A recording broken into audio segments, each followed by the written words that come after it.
पैगंबर मोहम्मद साहब पर विवादित टिप्पणी का शोर मुस्लिम राष्ट्रों में सुनाई पड़ने लगा है, जिसका असर अब भारत पर दिखने लगा है। कतर, कुवैत और ईरान ने भारतीय राजदूत को तलब किया और पूरे मामले में स्पष्टीकरण मांगा।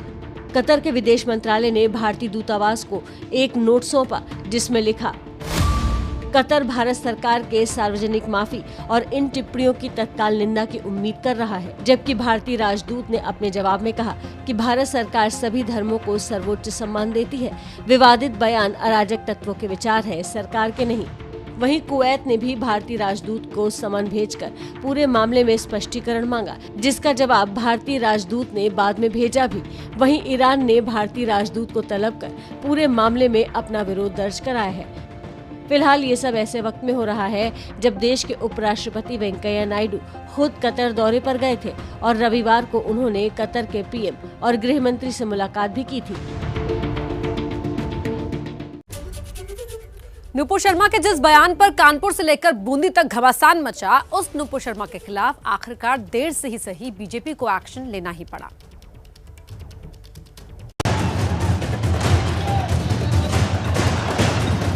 जिस बयान को लेकर कानपुर में हिंसा हुई,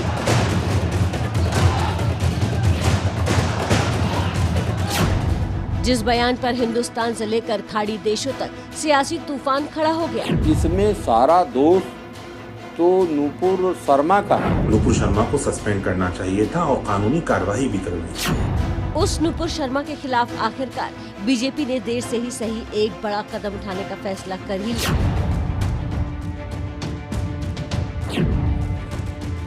रविवार को बीजेपी ने पैगंबर मोहम्मद पर विवादित टिप्पणी करने के आरोप में अपनी राष्ट्रीय प्रवक्ता नुपुर शर्मा को 6 साल के लिए पार्टी से निलंबित कर दिया।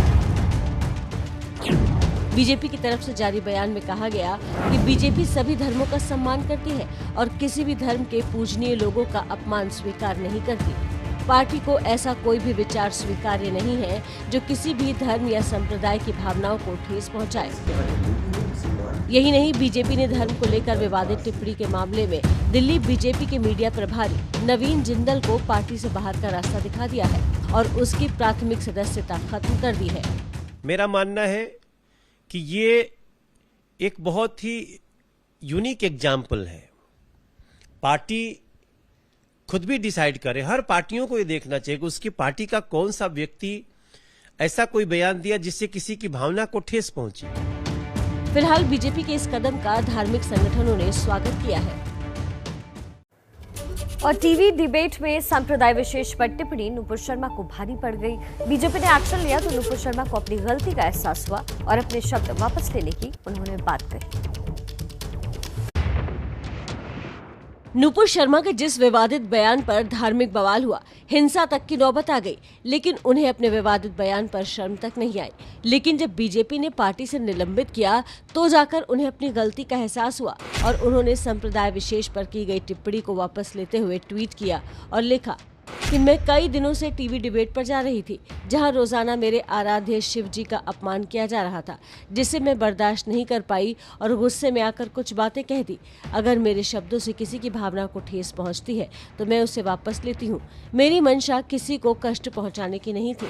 नुपुर शर्मा के सियासी और शुरुआती पढ़ाई लिखाई की बात करें तो 2008 में एबीवीपी के टिकट पर डीयू की छात्र संघ अध्यक्ष बनी। 2015 में नई दिल्ली सीट से केजरीवाल के खिलाफ चुनाव हारी। एक राजनयिक और कारोबारी परिवार से ताल्लुक रखती हैं। लंदन स्कूल ऑफ इकोनॉमिक्स से एलएलएम किया हुआ है। दिल्ली के हिंदू कॉलेज से स्नातक की पढ़ाई की, जबकि शुरुआती पढ़ाई दिल्ली के पब्लिक स्कूल से हुई है। बहुत कम समय में नुपुर शर्मा छात्र राजनीति से उठकर बीजेपी के राष्ट्रीय पटल पर अपनी छाप छोड़ने में कामयाब रहीं, लेकिन एक गलती की वजह से उन्हें पार्टी से निलंबित होना पड़ा।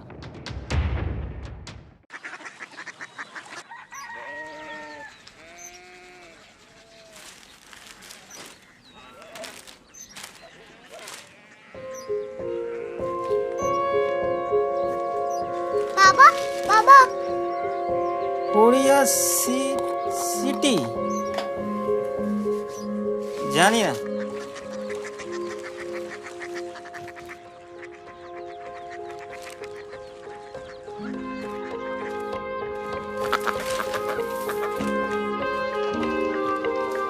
Korea city.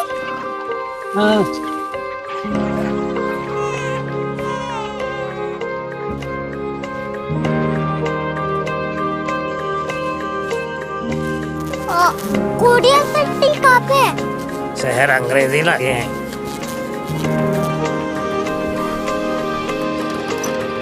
Korea city.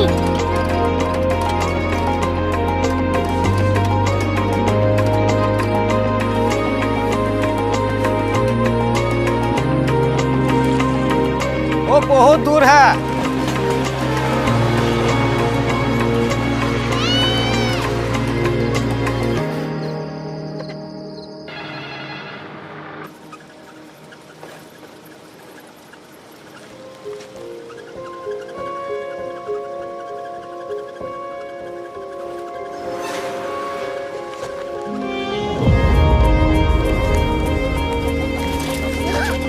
Korea city.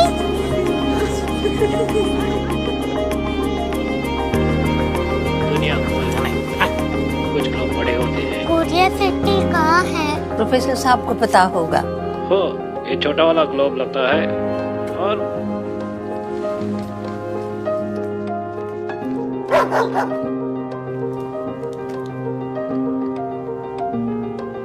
पता नहीं, मेरी बेटी से जाके मिल लो, शायद उसे मालूम हो।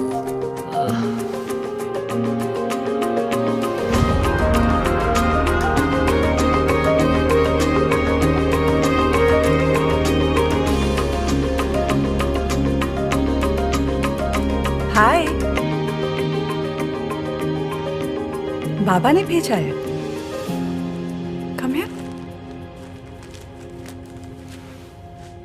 Korea city.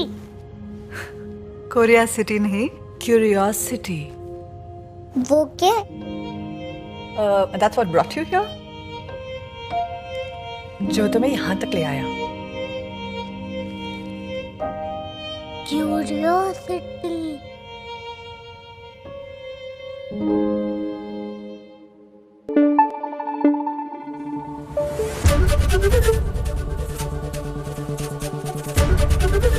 एबीपी न्यूज आपको रखे आगे।